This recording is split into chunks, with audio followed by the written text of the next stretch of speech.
rénovation. Le Christ t'invite à rejoindre son atelier de rénovation. L'accès est gratuit.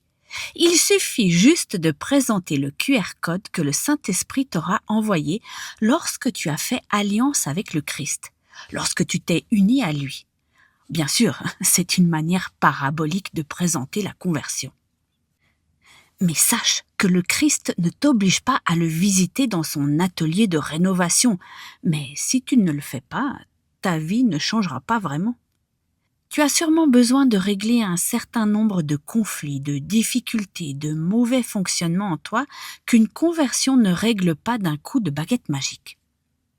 Le Christ, lui le Dieu qui s'est incarné dans un humain, a commencé sa vie d'adulte comme charpentier. Il connaît le métier de rénovateur. En plus, comme Dieu, il connaît toutes les spécialités artisanales spirituelles concernant l'âme humaine. Il est multifonctionnel. C'est pourquoi nous prenons plutôt l'exemple d'un atelier lié aux activités travaillant le métal et la mécanique.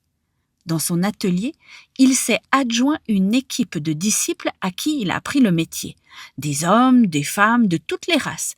Ils forment une communauté de rénovateurs. Dans leur culte du dimanche matin, ils sont souvent rejoints par des bricoleurs du dimanche. Mais je ne crois pas que je confierais mon âme à des bricoleurs. Dans notre atelier, il y a 2 pièces fixes qui ne bougent pas, mais qui sont essentielles pour le travail de l'artisan. Ce sont l'enclume et l'étau. Ils représentent la réalité de nos vies. Si le Christ veut rectifier une courbure de vie malheureuse, il lui faut le support de l'enclume. Dieu travaille en utilisant notre réalité de vie. La maladie, les échecs de vie sont autant d'enclumes et d'étaux.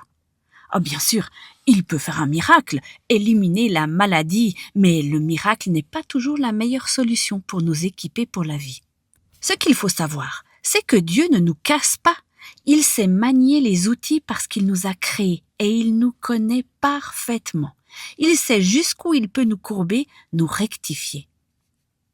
Alors oui, nous avons vu bien des miracles dans nos vies, mais si Dieu nous refuse parfois le miracle, c'est parce que pour lui, on apprend beaucoup moins par le miracle que par le travail de rénovation.